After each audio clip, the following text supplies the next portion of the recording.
All right, everybody. Looks like we've got everything set up here. We are streaming live on YouTube, and tonight is September 16th. We got the quarterly Municipal Golf Committee meeting. Kurt, I will turn the meeting over to you. All right. Thank you, John. Well, welcome, everybody. It's been a while, but here we are back on our regular rigmarole for meetings. My name is Kurt Carlson. I am one of the vice chairs of the Municipal Golf Committee. I got to go through a little code of conduct here and regulations for this meeting.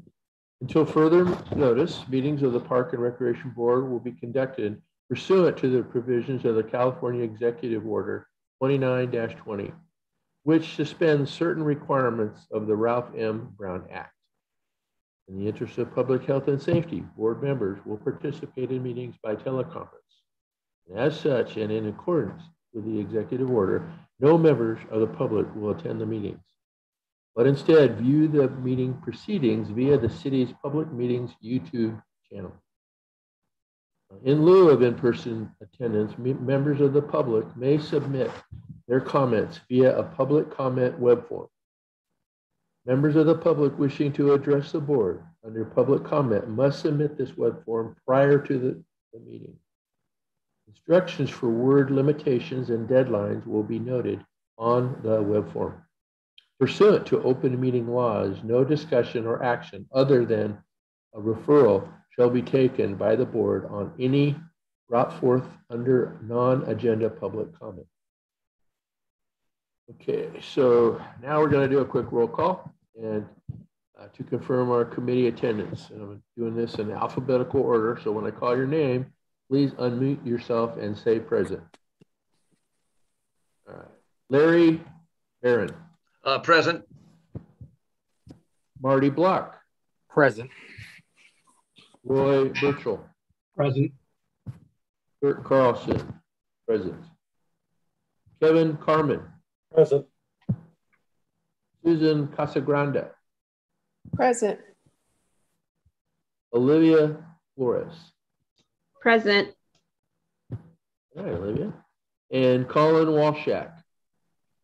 I don't see him on our list, so I don't think he's here today. Okay, thank you. Your attendance has been noted. Also joining us today are golf division staff, John Howard, the golf course manager, and David Lanai. Okay, so before we get into today's agenda, I'm going to call on John to run down some of the guidelines for today's meeting. All right, John. All right. So for this evening, I'm going to be going through some standard protocol that we've used before. Please note the buttons on your Zoom meeting bar that appear when you move the mouse. The camera icon will activate your video. This is optional and can use considerable bandwidth. The microphone will mute and unmute when you click the microphone icon. Remember to mute when not speaking and to mute or unmute when speaking. The chat button will open the chat window. Keep the chat window open during the meeting so you could observe what is going on. If you would like to speak, please type speak into the chat box. If you would like to make a motion, please type motion. If you would like to second a motion, please type second. Kurt will call on a speaker based on the order that is shown in the chat window. To comply with the Brown Act, chat should only be used to signal that a participant would like to speak, make a motion, or second the motion. All motions and second motions must be verbalized by the committee member. Kurt? Well, you got to unmute yourself, Kurt. Okay, sorry about that. All right. So we're going to do approval of the July 15th, 2021 minutes. And I hope all of you have had a chance to review the minutes from that meeting. Would anyone like to make a motion to approve the minutes as they are? If you would, please type motion on the chat window. And then when called on, please state your name and make the motion.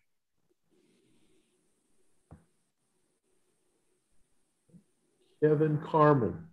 I make a motion, we accept the minutes as written. Okay, thanks. Thank you, Kevin.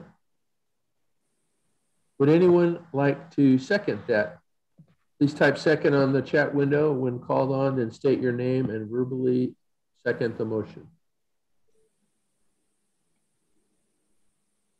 Olivia Flores.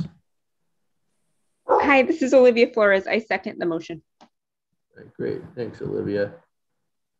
All right, we now have a motion and a second. Do we have any discussion? If you'd like to speak, please type speak in the chat window, just like we've been doing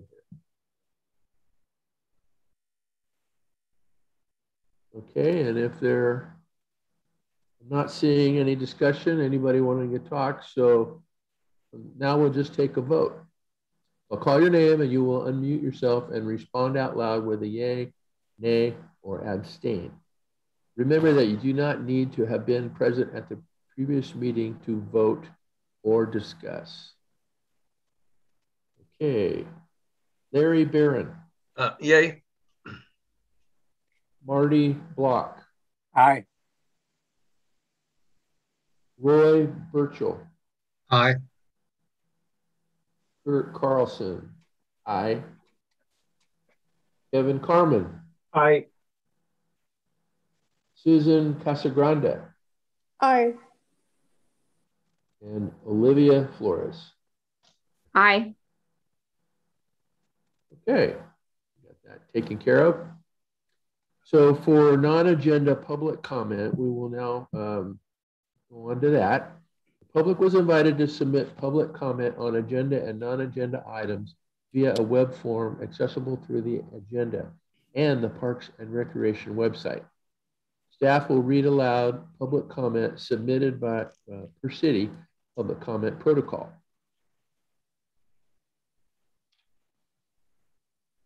John? All right, Kurt, thank you. Tonight we have two non-agenda public comments that I'll be reading into the record.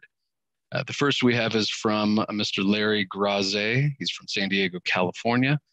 And this is addressed to the Municipal Golf Committee. As a 20-year plus city resident and player of the Torrey Pines Golf Course, I strongly support the elimination or restriction of the advanced tee time reservation platform. Since the US Open, no tee times have been available on the South Course before 5 p.m., except through advanced booking, with its hefty surcharge. This is likely to be true for the North Course as well.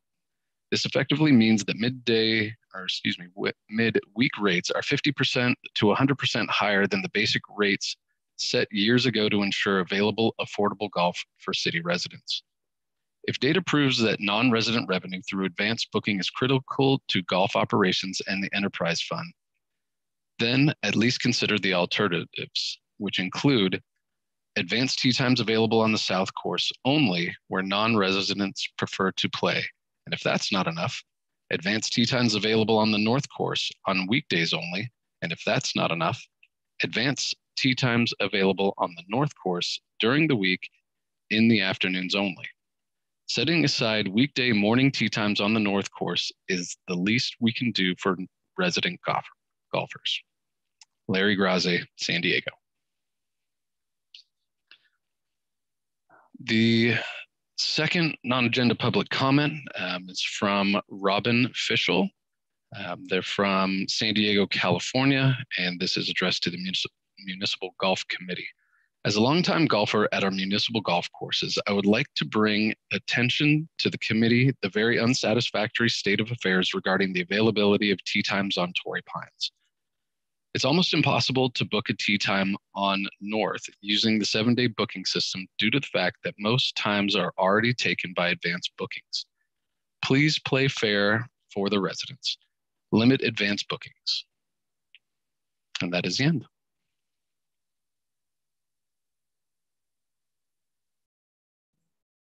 Okay, well, that's interesting.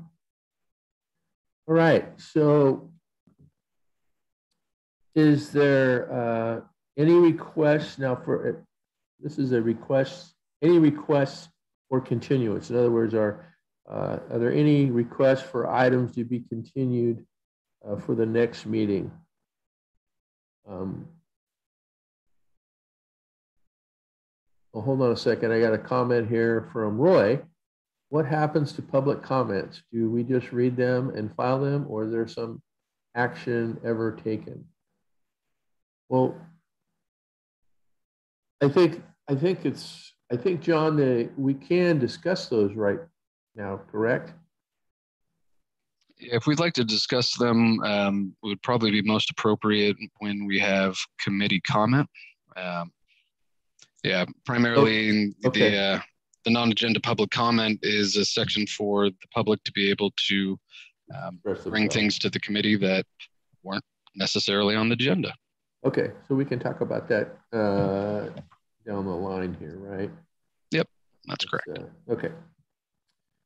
But are there any requests for any items to be continued to the next meeting? You know, from myself, the only thing I can think of is now we are going to talk about it later. So that's going to be the letter that we're doing for the support of the Mission Bay Golf Course. Is there anything anybody wants to, maybe there's some of these topics that were just brought up on the non-agenda public comment. Those could be put on the next meeting. I would need somebody to make a request for that to happen and need to go through the chat window to do that. And I see Kevin Carmen making a motion. Kevin, can you unmute I'd like yourself? to motion that the comments be investigated by the golf operation and then come back to the committee for discussion at the next meeting. Okay. Okay, I gotta write this down so I have it in my little notes. And then anybody else? Okay, I don't see anything. So other than that, I'll go on. So we're going to do the adoption of the tonight's agenda. At this time, the board may consider adoption of one or more items on the adoption agenda as consent items. Would anybody like to make a motion to approve the agenda? And if you would, please type the motion in the chat window as we've been doing, and when called on, state your name and make the motion. Oh. Hold on a second. Okay, so Roy made a comment. I guess, yes, Roy, you're right. We do need to make a vote to. We need to get a second on the motion. Need a second on Kevin's motion to investigate the comments that were brought up at tonight's non-agenda public comments. Okay, Roy made the second. Okay, any discussion? If there's no discussion, we will vote for Kevin's comments. So Larry Barron. Aye.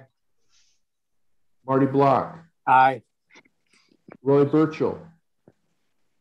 Aye. Kurt Carlson. Aye. Kevin Carmen. Aye. Susan Casagranda. Aye. Olivia Flores. Aye. Okay, so now we need to, I think I can go on to the adoption of the agenda now. Hiccup there, sorry. Would anyone like to make a motion to approve tonight's agenda?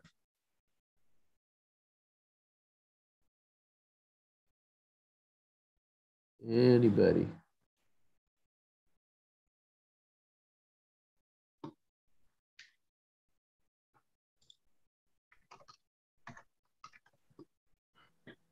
Olivia has made a motion. Olivia, unmute yourself. Olivia Flores, I motion to approve the agenda. Okay, is there a second? Second.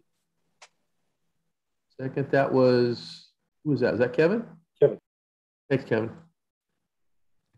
Okay. Olivia made the motion. Kevin seconded it. Now we have a motion, a second. Is there any discussion? If you'd like to speak, please type speak in the chat window.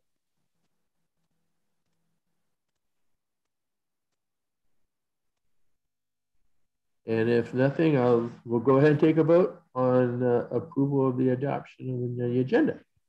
So Larry Barron. Approve. Marty Block. Aye. Roy Burchell. Aye. Rick Carlson. Aye. Kevin Carmen. Aye. Susan Casagrande. Aye. And Olivia Flores. Aye. All right, great. Thank you, everybody. Okay, let's see here. Now we're going to go to the chairperson's report. That'll be me. I just have a short one. We are gonna talk about the Mission Bay letter later on, so I won't need to bring that up, and we'll talk about it then.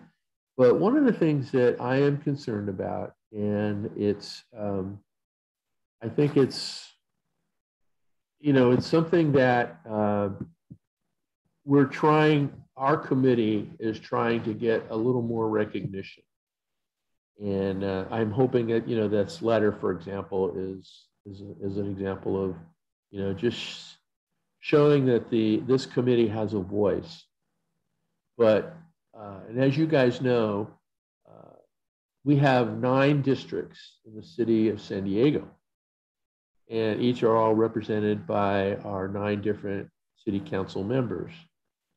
And, I have worked and lived in San Diego since 1979. And I just recently retired I owned a owner of a landscape architecture and planning firm, and had been involved with many, many different city council meetings and planning commission meetings as well. And in those days, in doing those types, having those experiences, it's always been my observation that those members always took serious the community's input. They used that input to make changes and revisions to different projects and plans and comments about what's going on in certain areas. And that is going away. And the community planning groups are being ignored out there. Their input is not being listened to. It means almost like nothing. And, a lot of it can be based on the political climate, but I don't understand why that is. I mean, I don't feel that's justified. I feel like I just recently have gone through an experience. I belong to my local community's community council, and I've been on that board for about 15 years. And they're building homes behind my house, and our committee group is very loyal, very committed, very passionate. And yet, okay, I understand there's a housing crisis, but this is something that we're going to experience probably next year with all the municipal golf courses. Maybe not in San Diego, but maybe in California for sure. And, housing is one of those things that I know it's important, but it's a different kind of housing. It's not the housing like single family homes, the American dream, being able to, build and buy and live in your own home. It's apartments. This agenda is being pushed by developers through the political processes, and I'm concerned about it. And apartments is not the American dream, and it's a different way. And maybe I'm just an old fogey, and I get that. And I know the cost of housing is astronomical, but that's the developer's fault. That's not, and I have to get off my soapbox here because I could go on and on about this. And on this venue, it's probably not appropriate, but it is affecting our golf experiences. It will affect the growth of the game if these things are not, people have to rise up. We have to be impactful. We have to be a light. We have to talk. We cannot afford to stay quiet on these issues. If we don't, then we're going to lose some precious open space. our recreational opportunities for public golf are going to dwindle, and the game's going to start to decline again. And I'm really concerned about that. So that's my spiel, and I now will turn this back over to staff and for John Howard. All right, thanks.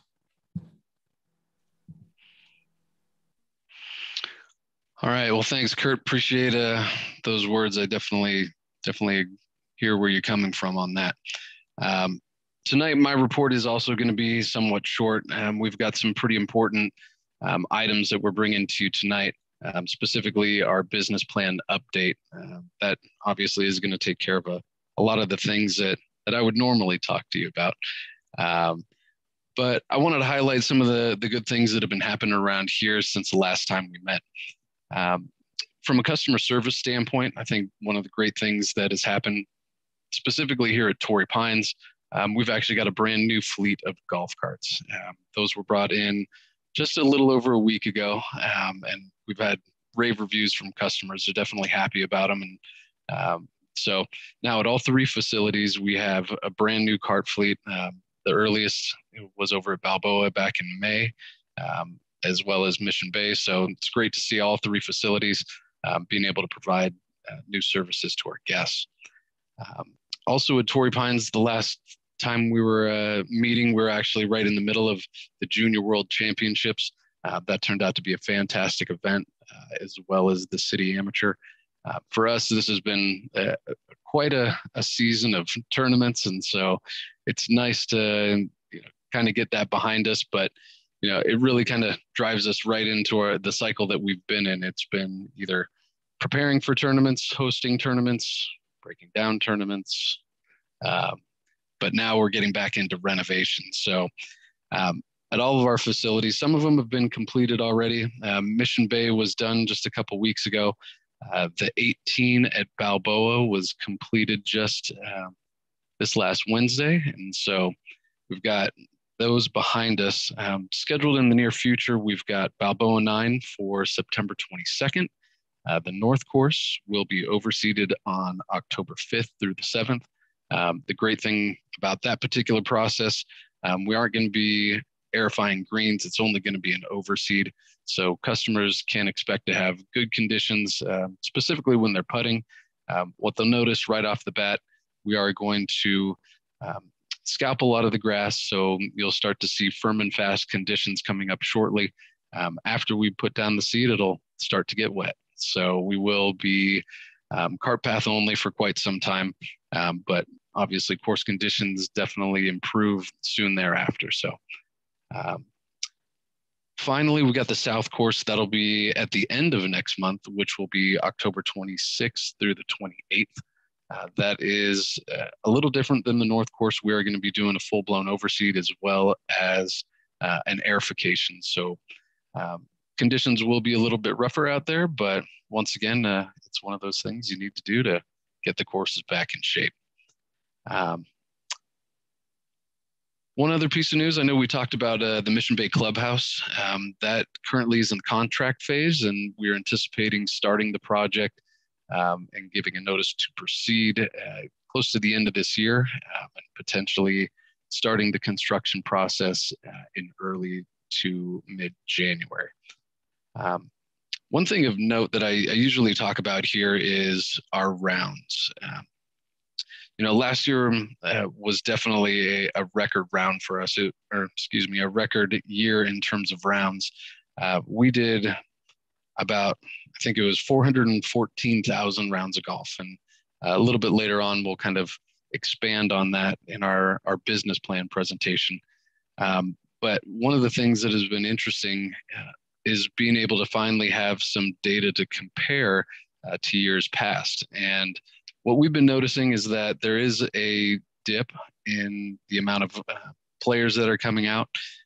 In July, we're looking at probably about a 5% decline in the amount of players that we had at, say, the 18-hole course and the 9-hole course over at Balboa. Same thing with Mission Bay. We noticed a decline as well at Mission Bay of about 8%. That number works out to, in the month of August, about 760 rounds. that weren't there. So, the market is starting to soften compared to last year. Still means that we're doing above targets in terms of our rounds. But it's going to be interesting to see what happens over the next 6 months, specifically with the higher vaccination rates and the different protocols that are going to be in place. So that's something that we're definitely going to monitor and bring back to the committee. Our advanced reservation program, that's something that we are looking at right now specifically to bring back to this committee so we can share some of that data with you. And one of the things is we want to make sure that we have a complete data set for all of you to look at. Don't want to provide an incomplete picture. And but we are looking at that, and we'll be looking forward to the next meeting to when we could have that data for you and provide a updated presentation. With that, that is all I have. So Kurt, all you need to do is unmute your mic. Okay, is there any, action item. So our next committee comments, I guess. Actually, yes, committee comment would be our next. Committee comments. So, okay, do we have any committee comments on this? Anybody just put your name in the chat window if you want to speak, and you will be called on any of these items.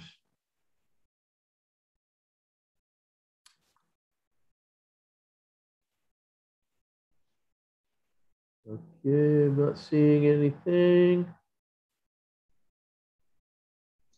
Sorry, this is Larry. Yeah, one comment. One of the things we've noticed about the new carts with the lithium-ion batteries, there's an issue with the governors that it's like there's a hesitation as you're driving, kind of like the batteries are going dead, but they're not, of course.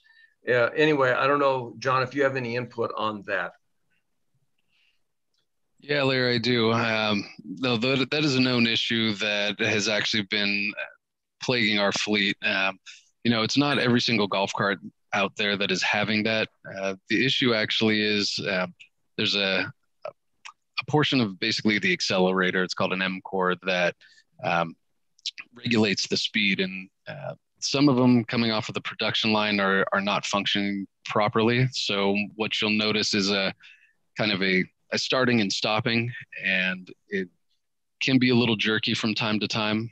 We have contacted Club Car, and it is a warranty item that they are going to be fixing free of charge. They're going to be coming out and replacing every single one of them, so our fleet will be in good working order. One of the short-term fixes that they have is they're going to come out and fix those M cores. The problem is they're not guaranteeing that those M cores will work. So the way that they're going to be rolling it out, since it is a known issue and these are part of a brand new fleet for their or model that they've been working on, whichever customers had purchased those carts first would get the fix first. And so we've been told that it's going to take a little bit of time. We're probably looking at the end of December or January to be able to get those completely fixed. And that's primarily due to just where they are in the supply chain. So it's something that we're definitely working on, and we're trying to have staff communicate that to guests now that we fully know what that issue is. One of the things that was suggested is that you slam the accelerator up and down 10 to 12 times. That doesn't seem to work. Just FYI, I'm not sure if we're doing damage by doing that, if the message is going out. Larry, I was out there as well, and, they told me the exact same fix, and I tried it, and it didn't work. So we're working on it. We're getting the technicians out there as often as we can to see what we can do. But yeah, your message is heard loud and clear, and we're working on it to get that fixed. Okay, perfect. Larry, I have a question about the cards.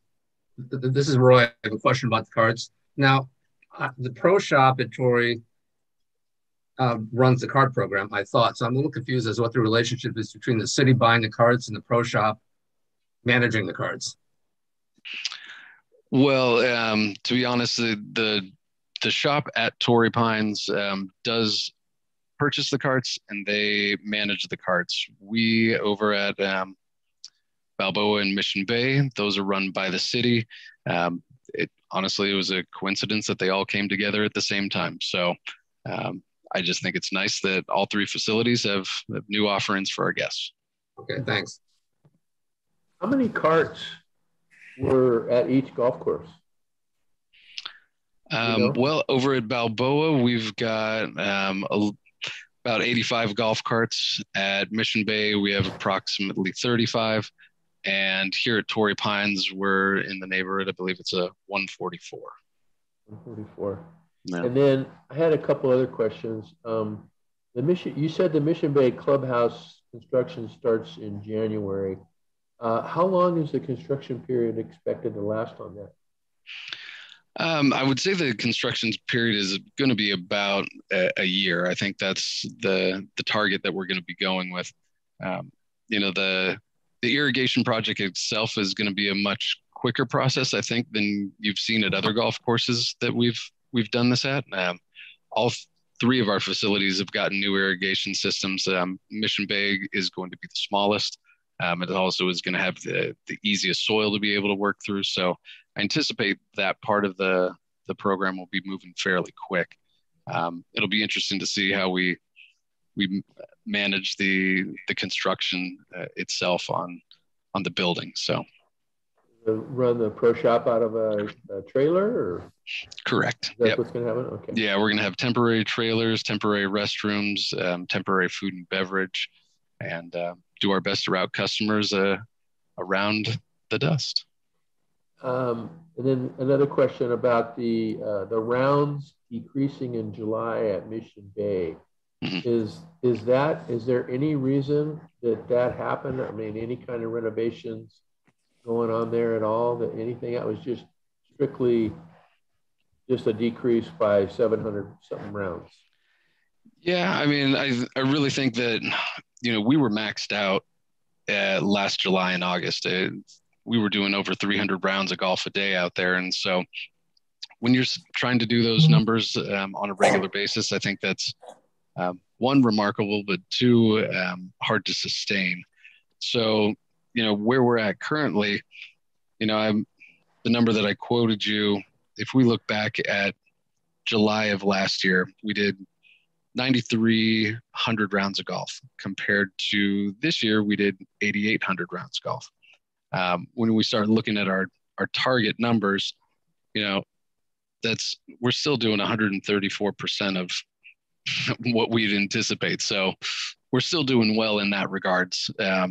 It's just, you can start to see the pullback a little bit from the peaks. Yeah, from the pandemic type of thing. Okay.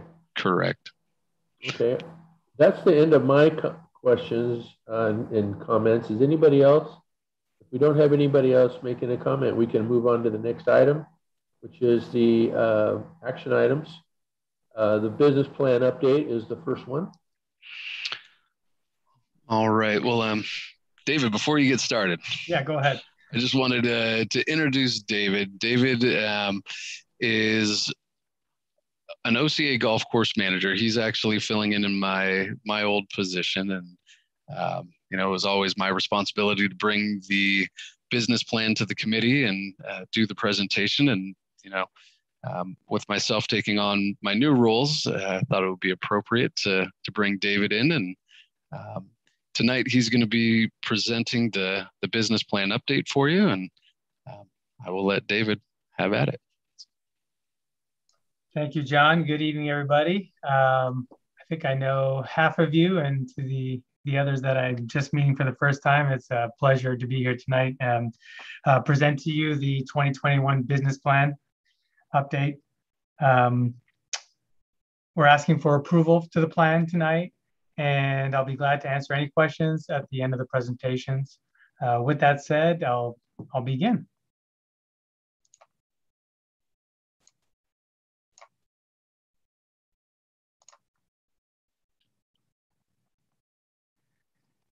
In 2012, City Council approved the Golf Division Business Plan, which provides a framework that guides operations and management of city-operated golf complexes.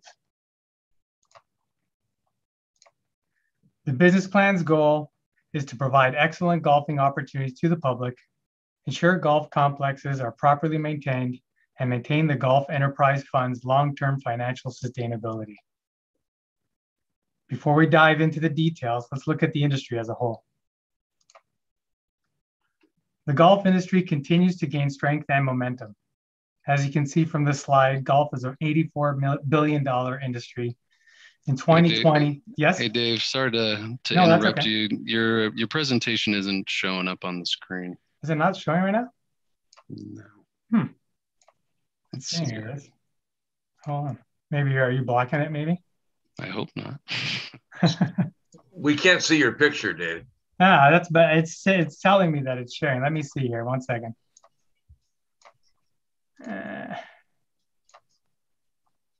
Share.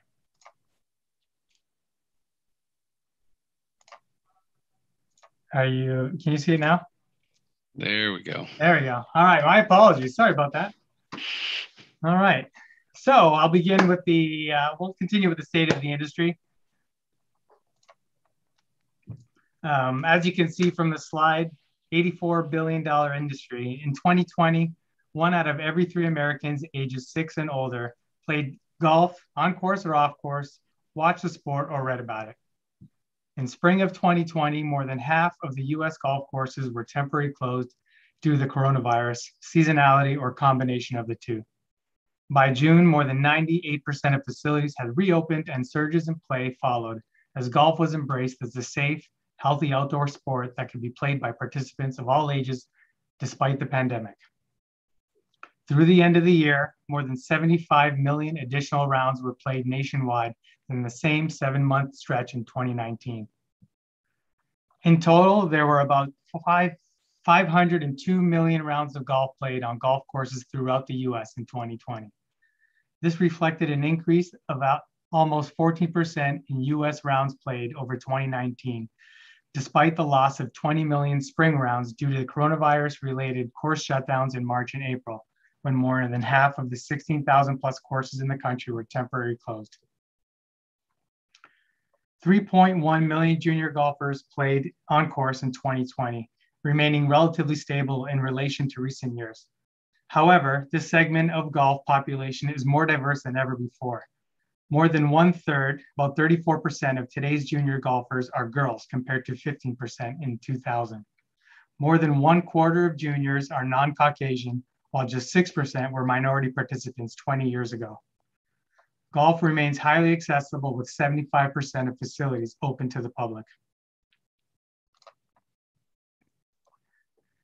On a biannual basis, the golf division contracts with an independent third party to conduct customer satisfaction surveys. The overall customer satisfaction in the fiscal year 21 report ranged between 95 and 98% for city-operated golf courses. We are pleased to see that since 2017, Mission Bay and Balboa Park Golf Course has seen significant improvements in the customer's overall experience. The survey in FY19 was conducted in February of 2019. During that time, we experienced subpar playing conditions caused by consistently bad weather and construction at Torrey Pines South. This had a significant role in the outcome of the survey. Going forward, we decided that in order to provide a fair evaluation, it would be best to set a standard time of year to conduct the survey. We determined the month of August would provide ideal conditions. Hence, the next survey will be conducted in August of 2022. One of the most important benefits the business plan has provided is the stability and flexibility to improve the offerings to each one of our guests. While our continued focus on course conditions has contributed to our growth in recent years, as you can see in this chart, there was a significant increase in rounds in FY21. This was largely due to the surge in participation combined with a local climate that had very little rainfall all year. Something to be noted is the increase in rounds at Mission Bay and Balboa compared to FY 2019. Mission Bay in FY21 had a 35,621 round increase versus FY19. That's 53.6% increase. And Balboa Park on the 18 hole saw a 21,144 round increase for the same time frame, which is about 34.2%. And lastly, the Balboa Nines, which was had a great increase of 35,159 rounds, a 79.4% increase over FY19. We believe that these increases are not only from improved playing conditions and upgraded customer experiences, but in big part due to the surge caused by the COVID-19 pandemic.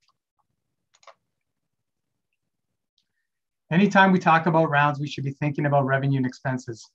As you can see from this chart, while the closures did impact revenue during FY 2020, FY 2021 revenue had a large increase due to the surge in participation across all 3 golf facilities. Being able to maintain this consistency and accommodate such an increase in participation is a testament to the structure built into the business plan. One thing that does have our attention are the continual rising costs associated with running the golf courses. Since FY19, expenses have increased 9%, which equates to 1.7 million and will be monitored closely to ensure the health of the Golf Enterprise Fund.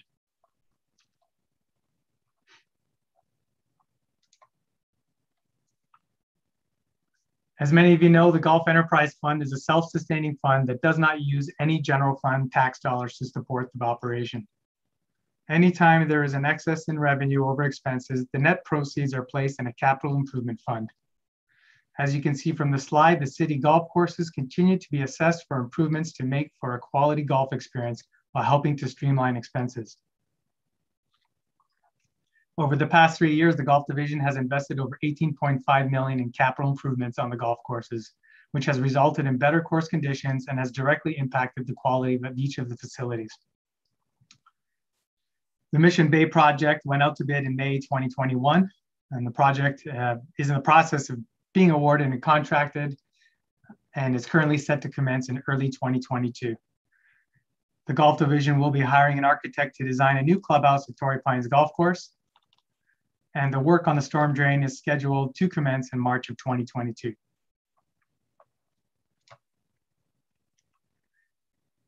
In order to maintain the appropriate funding and reserves, the Golf Division is proposing an increase of green fees for all city-operated golf courses.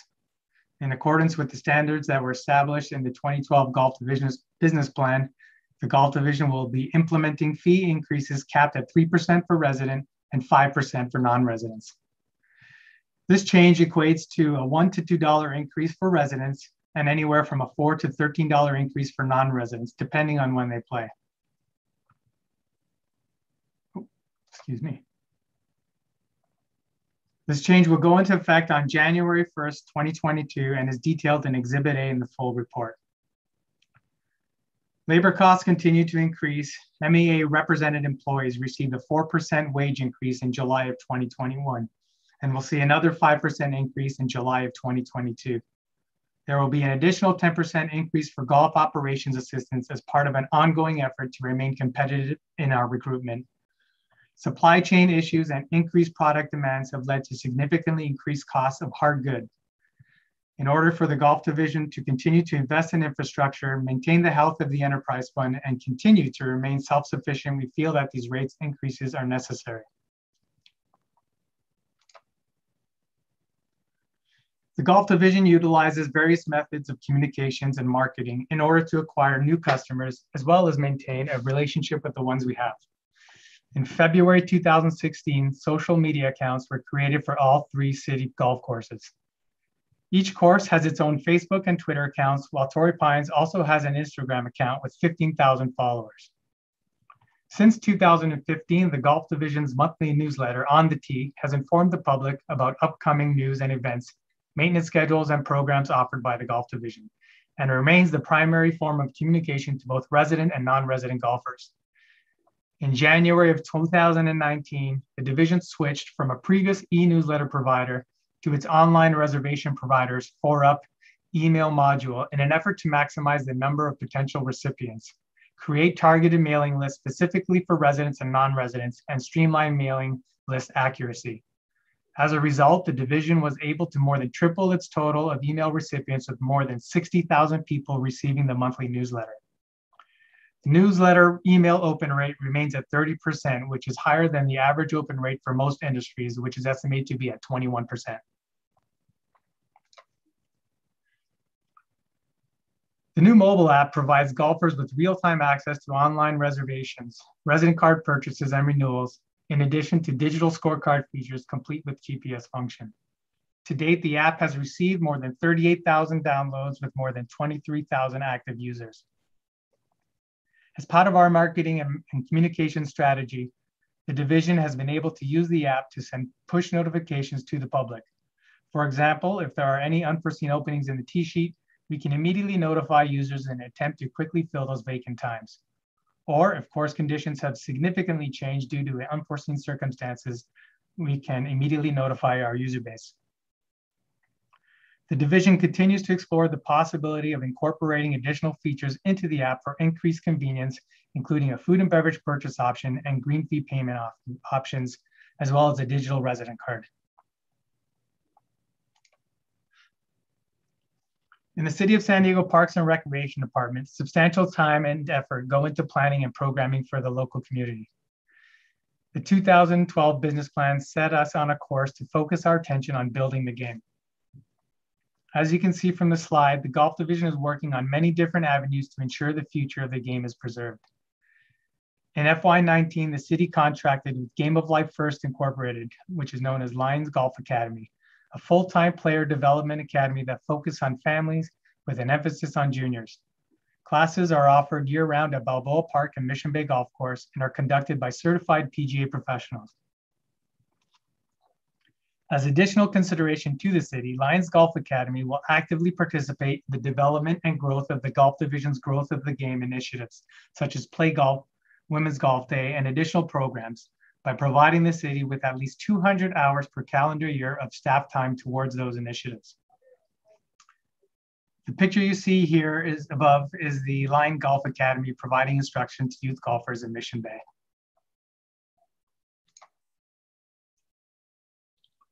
One of the most important sporting events for the city of San Diego is the Farmers Insurance Open. The city is committed to providing an exceptional experience at the highest levels and has been doing so for over 50 years.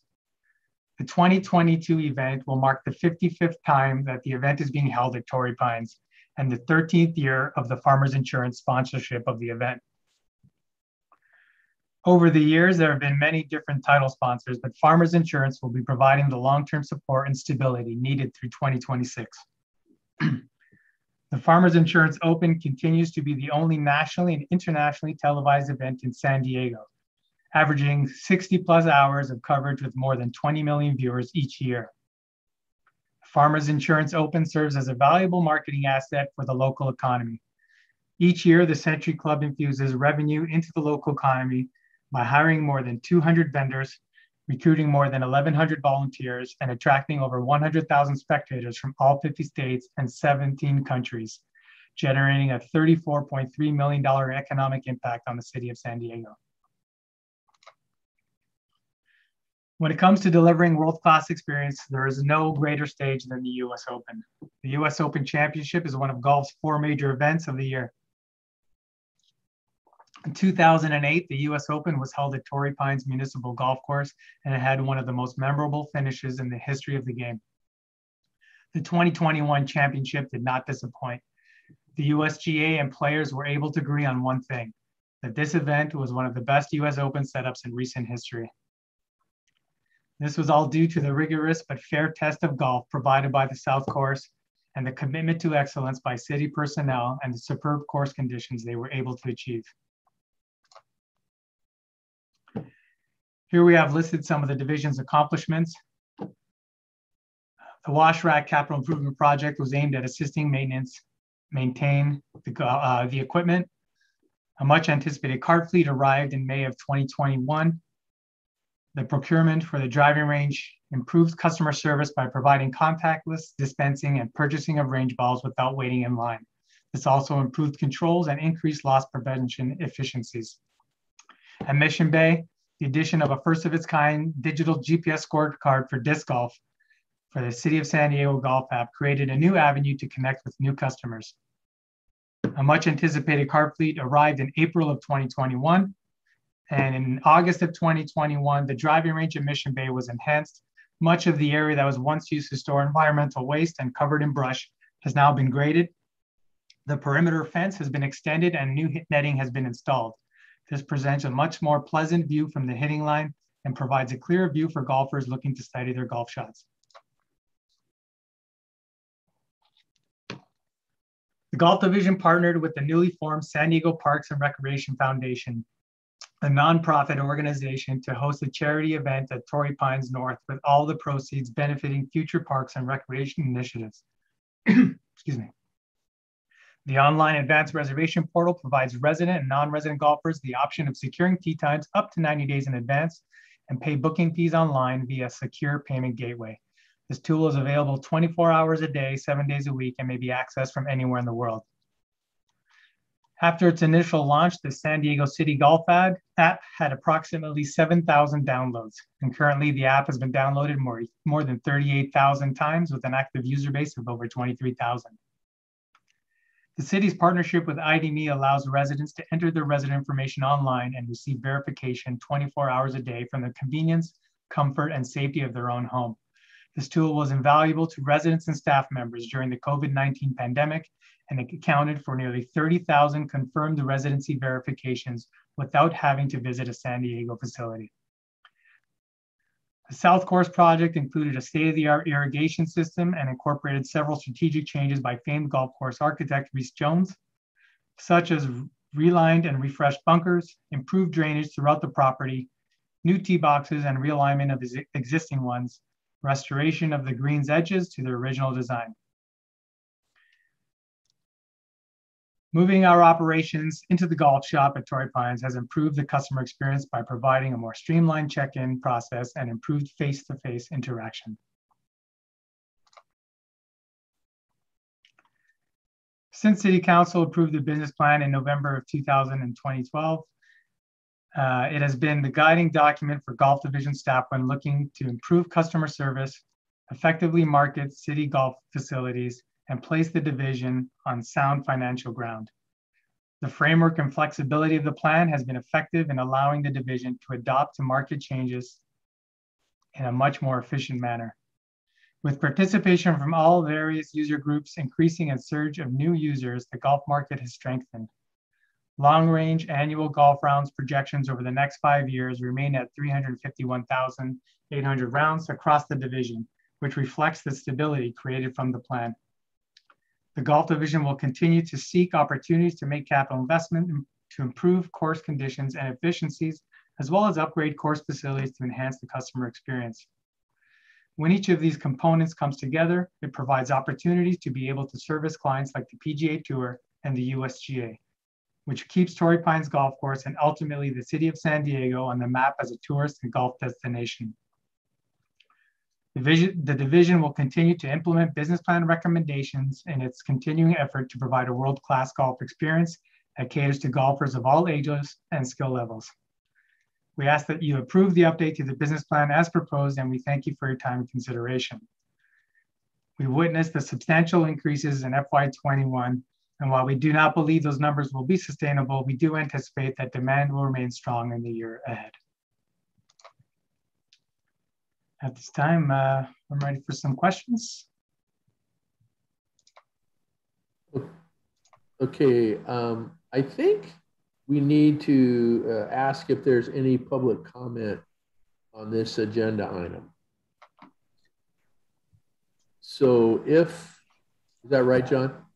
Yeah, that's right.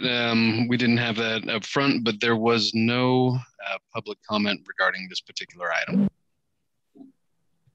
Okay, so if there's no public comment, I believe Roy Birchall is going to lead us in a discussion. Yeah, I have a question. You talked about how the city is supporting junior golf. There's no junior golf rates for Torrey Pines, only for Balboa and Mission Bay. Why not a junior golf rate for Torrey Pines? Are you referring to the junior monthly program or? Green fees in particular. So we do have posted non-resident junior green fees, and we also have the city resident junior monthly ticket as well. Okay, but how about just if a daily junior doesn't have a card, just shows up and wants to play with his dad or something? Is there a different price? Well, for that they junior? would be at the non-resident rate. I mean, it would be if they were city residents, if they were city residents, they would just basically verify the residency. And as long as the parent is a verified resident, at that point, they could purchase a resident card and then play on that monthly ticket. Okay. That would be the cheaper alternative. Obviously, they can pay the non-resident rate, but that would, again, verifying residency would be the much preferred method. How much is a monthly ticket? $10.50, and it's good for 30 days. Okay, that's a deal. Okay, yeah. Thanks. Yeah, it's a great program. I highly encourage it.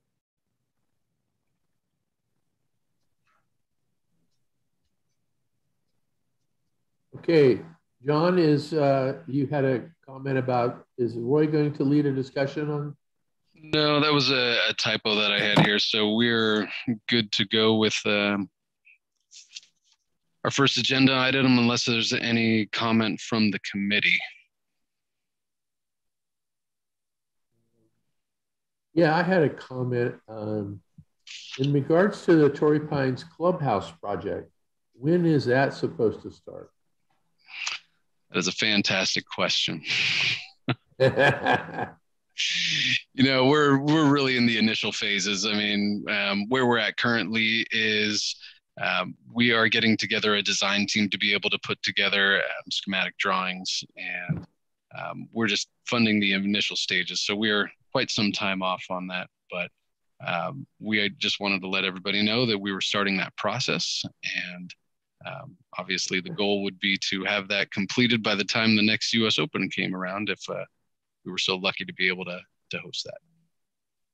I had a couple other things. So, and David, thank you very much. That's a very detailed information business plan that you gave us. I really appreciate that.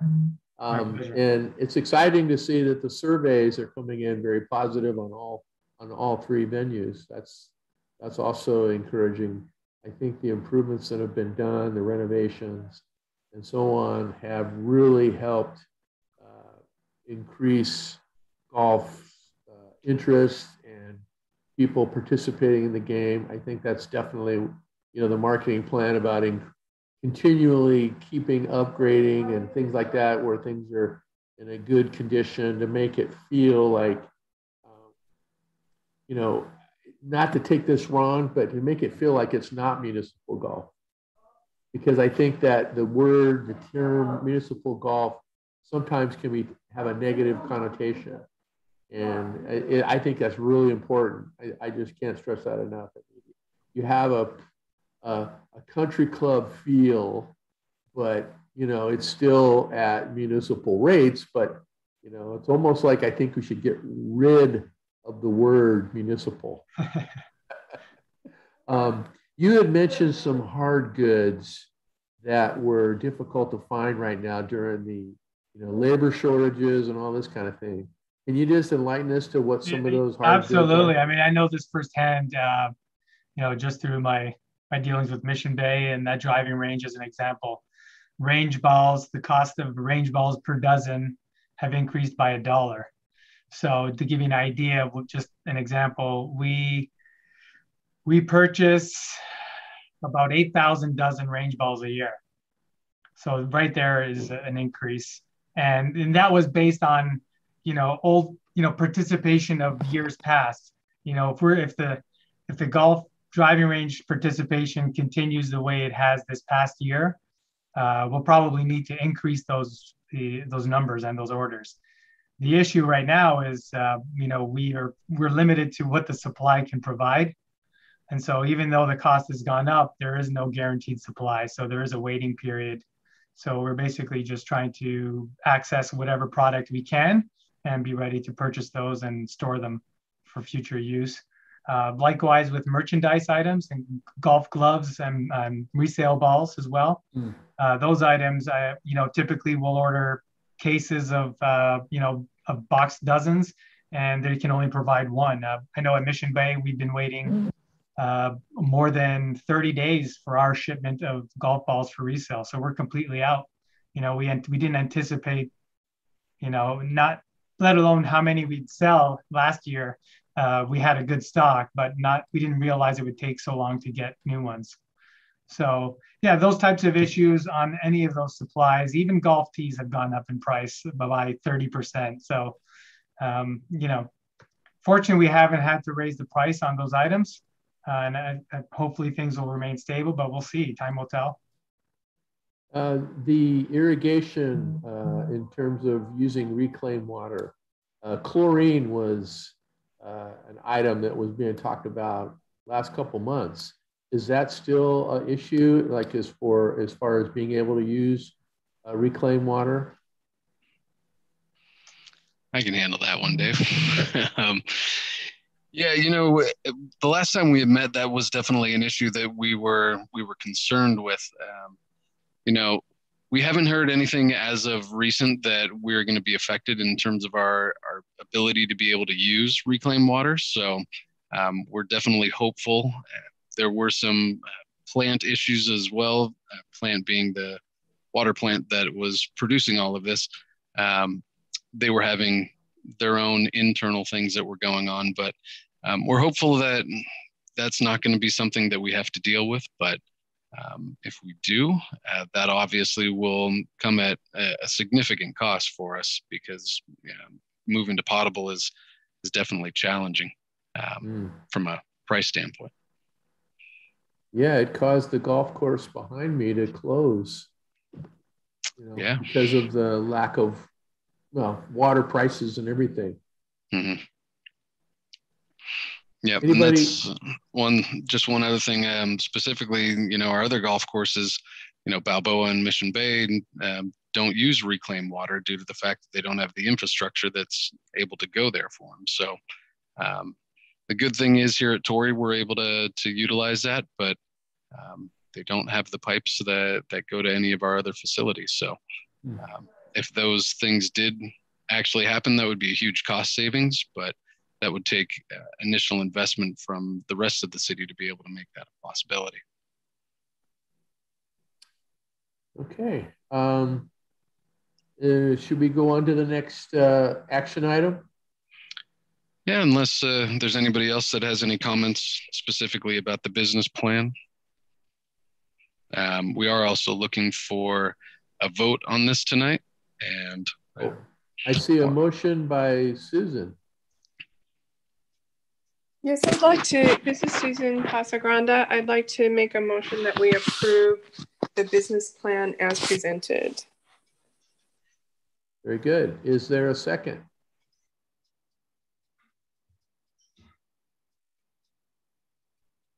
Anybody? Roy?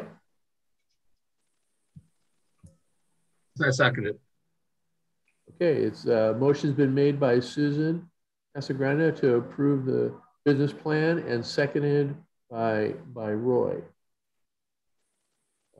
Is there any discussion?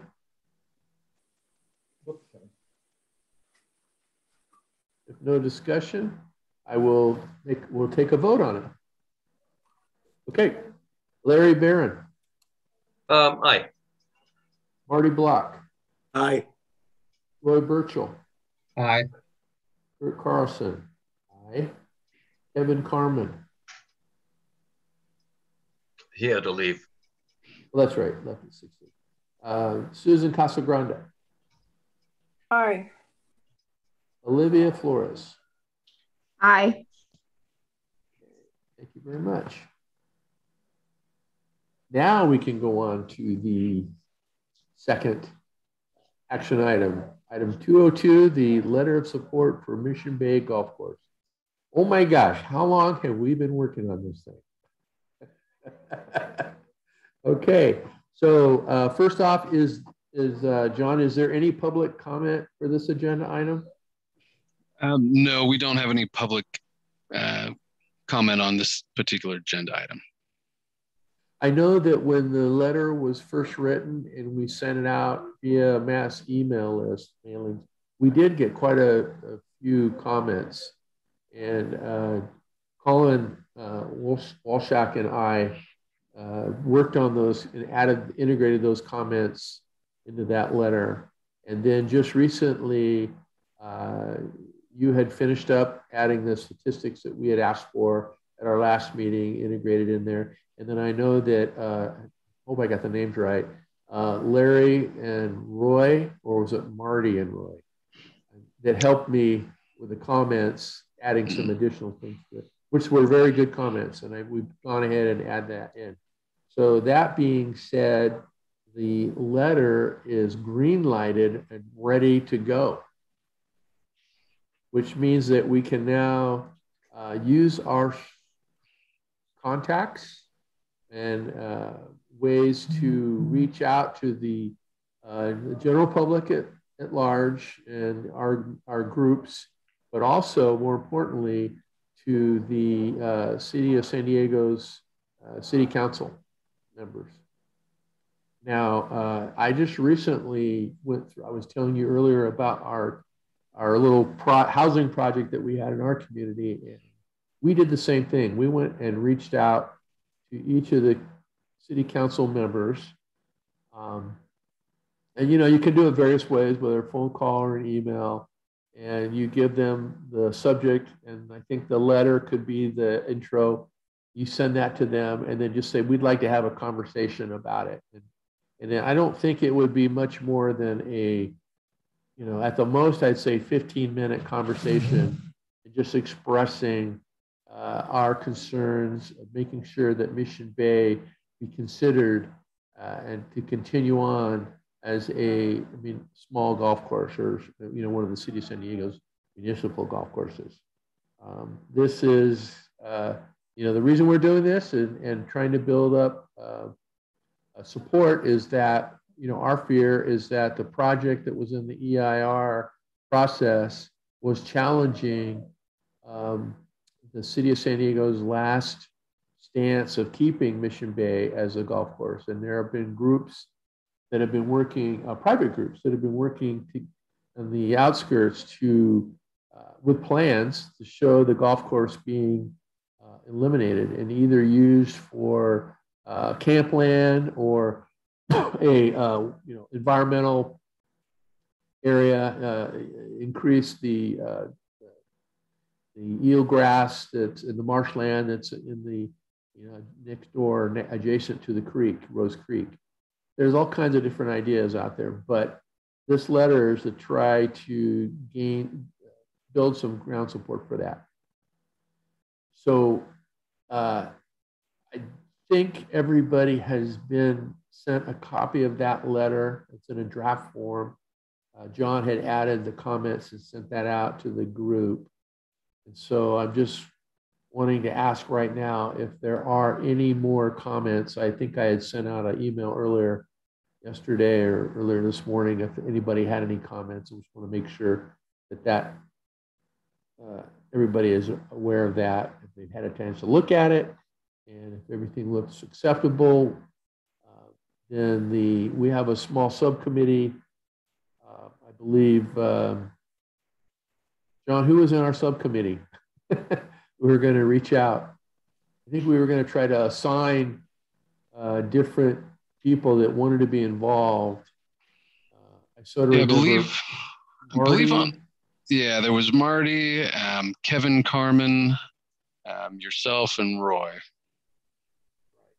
And I think Colin was assisting in the writing as well. So those 5 would be the ones who would be that subcommittee. Marty, myself, Marty, Kevin, Colin, and who's the other one? We got Marty, Kevin, Colin, yourself, and Roy. Okay. All right. So the initial plan would be that, you know, there's 5 people right there. We have now 9 council members, in addition to reaching out to other various groups. I have a huge email list. And I think we need to try to reach out to as many people as we can possible. But this city council thing, we should try to do as soon as possible. I just feel like, you know, let's just do it and get it going. And so that could happen in the next month, in the next 30 days. When's our next meeting, John? December 16th, I believe, is the next meeting. December 16th. So we might have a little more than a month. So, you know, being that now is mid-September, but maybe we could say like within the next couple of months, let's try to get that taken care of. Normally when you send an email out to a city council person, you get one of their representatives. They call you back, and, you know, we probably will not be meeting directly. It'll be everything's being done virtually like it is now. So you'd be meeting with a representative and be discussing the letter. So the 5 of us just need to be up to date on what the letter says, just making sure we can express ourselves, not actually reading the letter to them, but just asking if they had any questions or comments or concerns about our letter. And then find out if we can count on them for support. And I know that there's been some environmental groups and probably Campland that have reached out and potentially have met already with some of these city council people. So, you know, you got to get your foot in the door early on these things, because it's going to when it happens, it's going to happen fast. And so it's going to happen faster probably than we think it is. So anyway, that's my thing. All right. Any questions by anybody? Everybody's probably hungry like I am. Okay. All right, that's it for me, John, on the